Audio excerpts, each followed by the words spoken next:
Hey up everyone, welcome back to my channel. I hope you're all well, you're looking after yourselves and you're staying inside.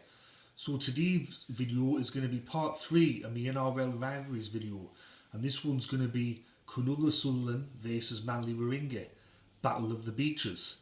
Before I get into the rivalry, I'd just like to say thank you to everyone that's recently subscribed to my channel.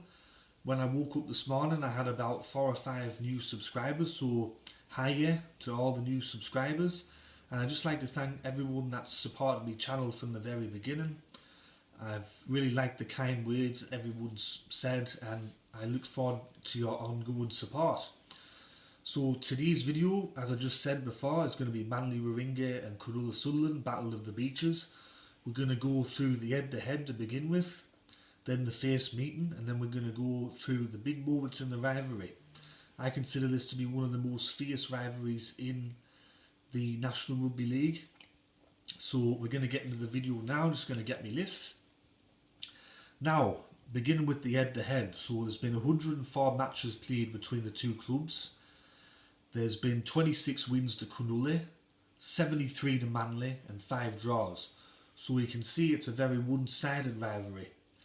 Now, there's one person on YouTube I was watching that said that because a rivalry is one-sided, or because they haven't played each other in big matches continuously, it's not a rivalry. Well, I disagree with that person. I'm not going to name and shame him, but I'm just going to put it out there that just because a rivalry is one-sided doesn't make it any less of a rivalry. The first meeting between the two clubs was on March the 18th, 1967, and Manly defeated Cronulla 15 points to 12 at Brookfield Oval. The first time that the clubs ever met each other in a final series wasn't until 1973, when they played each other in the major semi-final, and Manly-Warringah won that match 14 points to 4. Of course, the two clubs would play each other in the grand final in the same year, and Manly would win that match 10 points to 7 to claim their second premiership. This game, I think, was the start of the rivalry in earnest. So this particular game has been described as one of the most brutal, one of the most bloody matches, and one of the most bloody grand finals in the history of the code. And I think it really kick-started the rivalry, and ever since then both clubs have been on very bad terms with each other. As we go forward, we go through to 1978, and once again the two clubs meet in the grand final. But on this occasion, 2 weeks prior, the two clubs played each other in the major semi-final, and Cronulla won this match 17 points to 12. So they booked their place in the grand final, and Manly had to go the hard way about it to get into the grand final.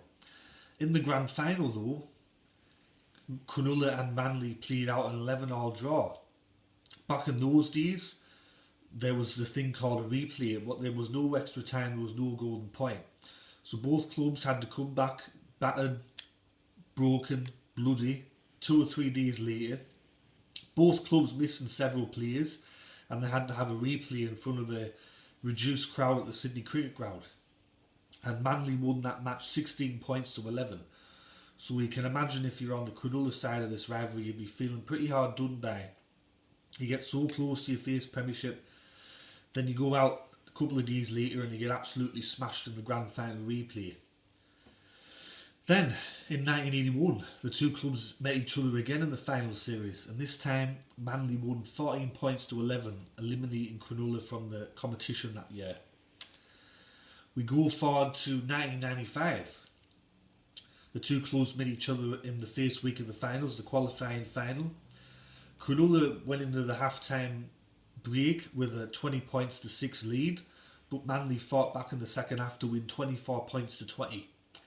So once again, another cruel result for Cronulla. They ended up going out in straight sets that year.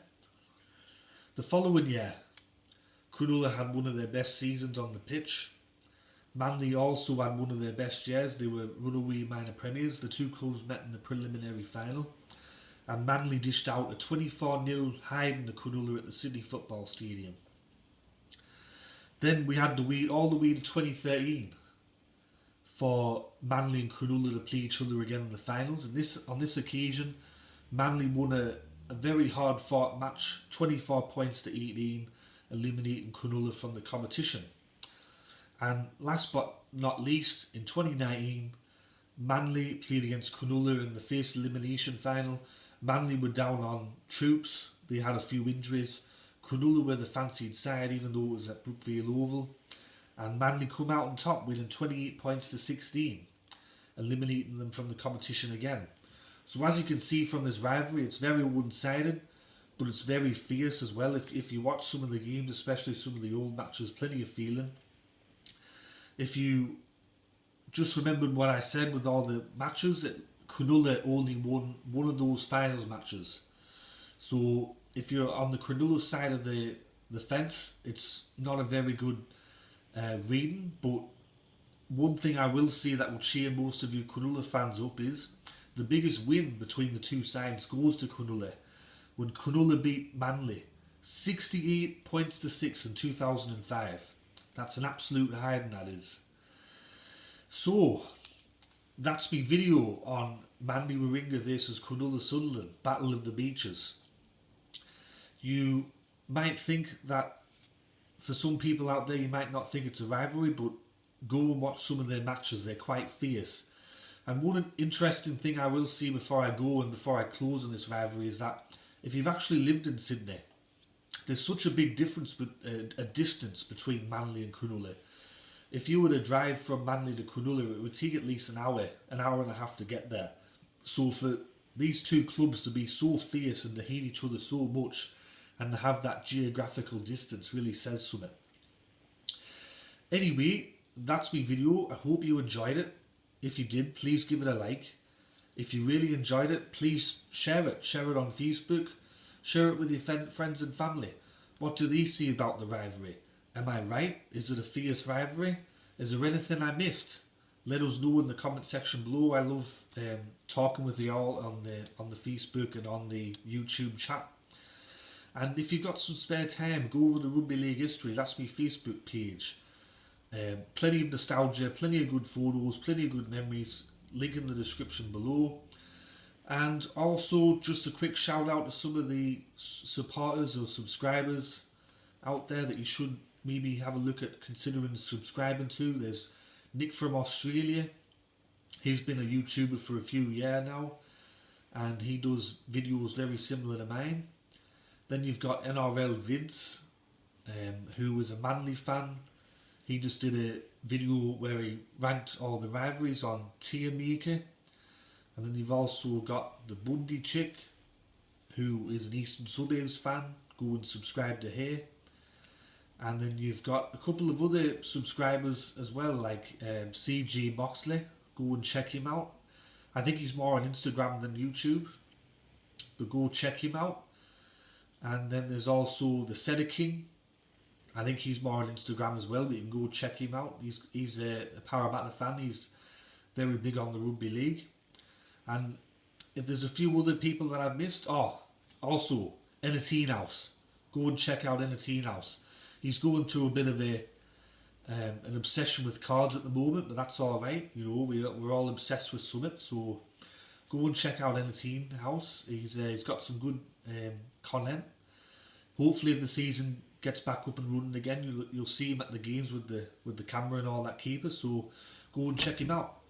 But anyway, that's my video, and as always, take care of yourselves. Catch us all later. Ta-ra.